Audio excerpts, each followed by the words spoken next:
One of the most leaked VR headsets of all time, the Meta Quest Pro. It features 12GB of RAM, a Snapdragon XR2 Plus, 55 to 75mm IPD range, a 106 horizontal and 96 vertical FOV, an 1800 by 1920 per eye resolution, a 90Hz refresh rate, full color pass-through, full face tracking, and inside-out tracking controllers. This is supposed to be the future of work. It feels way more premium than the Quest 2. After ripping open the packaging, we have our Meta Quest Pro. I must say, after opening up, the black looks really beautiful, and it seems like a really solidly built headset.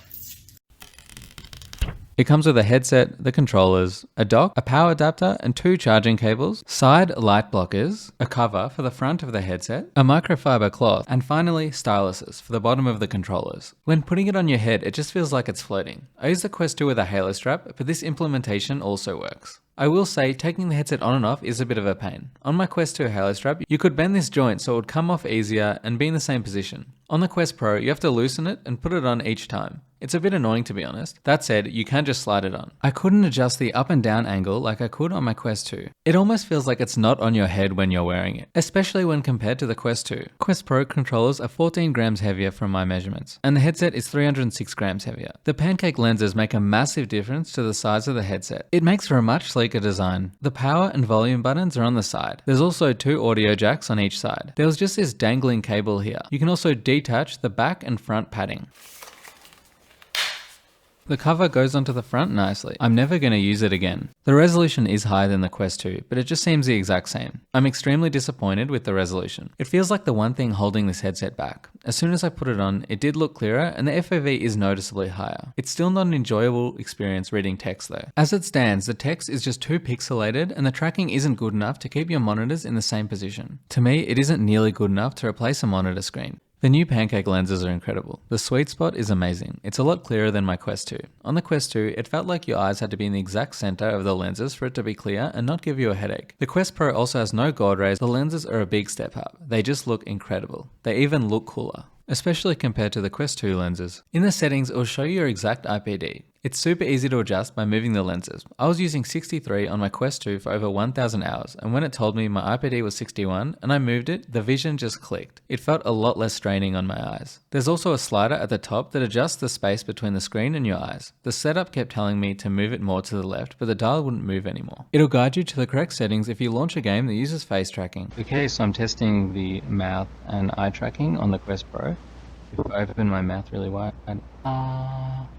if I look around in a circle to see if it will actually follow my eyes, make some crazy faces, and it seems to be tracking my eyes basically perfectly. I'm sure there's a much better app to use this in, but this is all I can use at the moment because we're in Australia. These light blockers magnetically attach to the side. That said, I don't really use the light blockers on my Quest 2 and I won't use these. I prefer to just see the real world outside of the corner.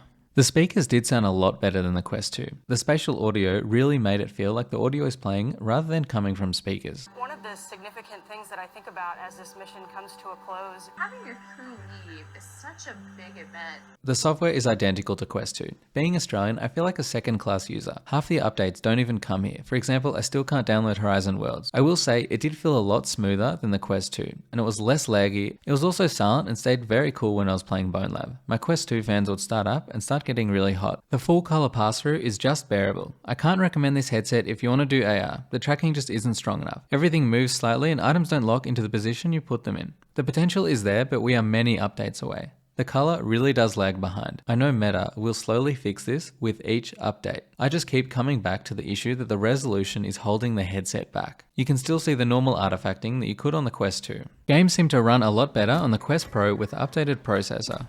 A lot of them are also updating to foveated rendering and higher graphic settings. Bone Lab did feel a lot smoother. The inside-out tracking on the controllers is an engineering masterpiece. It solves that issue when the tracking would get lost when blocking the rings. You can put the controllers under your leg and it knows exactly where they are. It made Bone Lab so much better. Grabbing things from your back pocket on Quest 2 never worked 100%. Here, you can just reach down and grab. You don't have to think about it. Grabbing things from above your shoulders also works much better. They feel heavier, but you really stop noticing once you start playing. The material is really nice to hold, but I'm worried about the durability of the rubber.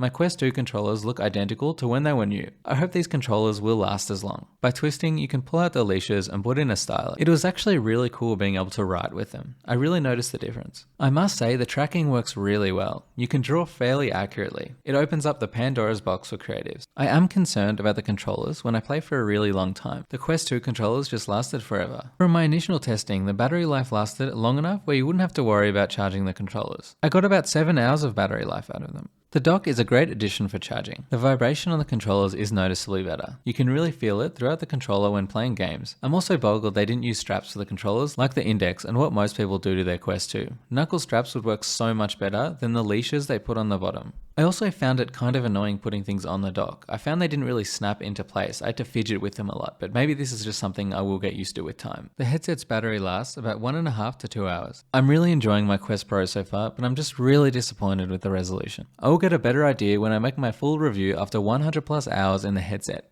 I can't recommend it. Just buy the Quest 2 or the Pico 4. The Quest Pro isn't going to be replacing anybody's laptop anytime soon. I do really like it, especially the face tracking. I think it's just too expensive for what it is, especially with all the competition now.